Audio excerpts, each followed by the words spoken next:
Taoiseach, I'd like to ask you, please, to make a statement on any proposals or plans that you may have to end the inhumane direct provision model that is operating under your control, and to make a statement on this matter, because we have 4,000 to 5,000 people living under this system, 1,700 children growing up within it, and over 400 children already born in Ireland in the system. So I'd ask you to make a statement on any plans to end direct provision.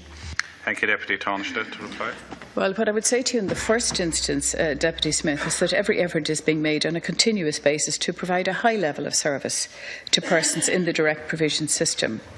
The direct provision system comprises not just full board accommodation, but a range of services, as you know, including health, education and welfare supports. And the principal issue, indeed the principal issue that was identified when the McMahon report did its work, was the length of time that people were concerned about. And of course, many of the people who are living in direct provision have multiple appeals underway at present. The applicants have multiple appeals, and that, of course, has contributed to the length of time.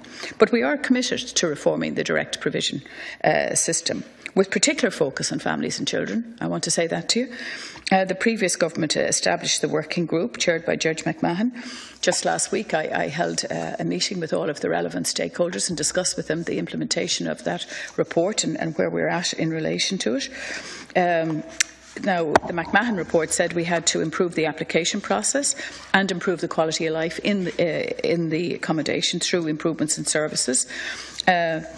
The 173 recommendations were taken forward, and I do want to say to you that to date a total of 91 of the recommendations out of 173 have been taken forward. 49 are partially implemented or are in progress, and the balance remain under consideration. When I met the various stakeholders working in this area just the week before last, we identified a number of areas where further improvements can take place. I'm meeting with the group again in September to continue that work. And I'm meeting with them on a regular basis so that we can progress the reforms. The International Protection Act went through the Dáil last year, and that takes forward 29 of the recommendations, because we do need a speedier and more effective system that makes sure that people's applications are dealt with quickly and appropriately, and that people are not in the system. Many thousands of cases have been heard in the last year, and so the number of people who are in direct provision now over 5 years has decreased hugely. In fact, the vast majority have now moved to being under 3 years. So there's been a very substantial change, particularly in relation to the main recommendation that the McMahon report highlighted. And there's also initiatives in relation to standards of accommodation and better accommodation and cooking facilities for families. That is moving ahead in quite a number of the direct provision centres. Thank you, Taoiseach. Deputy Smith. Well, Taoiseach, I want to just point out to you that last year the UN Human Rights Commission described it as a severe violation of human rights. They're very hard on the system of children living in what they called state-sanctioned poverty.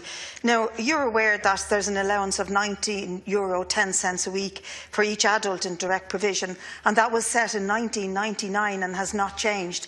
I did an index calculator on inflation, and actually today that figure should be a meagre €27.50. But instead of looking after people in direct provision, we're paying out millions to the companies who are making vast profits in providing the accommodation. And yet all of the evidence shows, Taoiseach, you must agree, that there are severe mental health issues with thousands of adults and children living in an environment where they've no control, where adults are not allowed to work or study, where children are not even allowed to bring their mates home to play with them. So could you please comment on those kind of humane issues that are outstanding in dealing with this issue? Thank you, Deputy Taoiseach. Well, as you know, a decision was taken by the last government to increase, for example, the money paid in relation to children, not in relation to adults, but in relation to children. There was also the Department of Education, former Minister Janice Sullivan, made the decision about children moving on to third level. It was a small number, but that decision was taken to make sure that children in direct provision could access third level places as well. And there were the other changes which I've spoken about. Obviously, as I said to you at the beginning, we do want to provide a high level of service to persons who are awaiting assessment as we can. A number of centres have been closed. Every effort has been made to improve the standards of accommodation. It's a serious issue. We discussed it again with the NGOs who were in, as I say, last week. And there are child protection policies in place, there's child support policies in place, and we clearly do want to ensure that the Commissions meet international human rights standards. I mean, I certainly want to ensure that. I've very recently agreed that the Ombudsman for Children, that the Ombudsman would have a role in relation to direct provision, and that's been widely welcomed. That ensures that you have an outside person, and there's also inspections that you have an outside person now who can also make recommendations to changes that they consider necessary. Thanks, Deputy Smith. Taoiseach, I would ask you again to make a comment on some of the reports, and this one is a confidential government report in 2013 which stated that the system was not ideal but it saved us money and we didn't want to change it in case we attracted other asylum seekers from the UK. So would you not agree that in reality what we're doing is reinforcing the whole Fortress Europe idea, that we want to keep them out as much as possible, despite the fact that many of them are fleeing war, famine, dictatorships, etc. But even when they get here, we treat them as less than human, as second-class citizens, and that there's an outrageous amount of money being made from private companies who are in the provision of direct provision. It isn't even a state provision, and we're handing over taxpayers' money to make vast profits to keep people in what can only be termed as inhumane and psychologically damaging, and very damaging on children who grow up in the system. And we also have about 400 children born in this country in a complete limbo as to who they are and what they are, because they're not entitled to citizenship and they can't go back to where they came from. Thank you, Deputy Taoiseach. Ireland was very fast to say, and I was to the fore at the Justice and Home Affairs Ministers' meeting when countries were asked to take refugees during the very big crisis last year.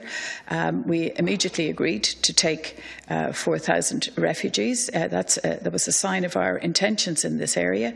Under the resettlement, our full obligation under resettlement will be met by the end of September, when over 500 refugees from camps in Lebanon will have arrived in Ireland. And the relocation programme now is also accelerating, with 31 Syrians arriving last night. With 31 Syrians, they are in the emergency centres that we have set up, which is what the recommendation is at European level, that when refugees arrive in the first place, that they should be in a centre where they get support services, which we have in place. And as I say, every effort is being made now to improve the standard of accommodation in our direct provision system.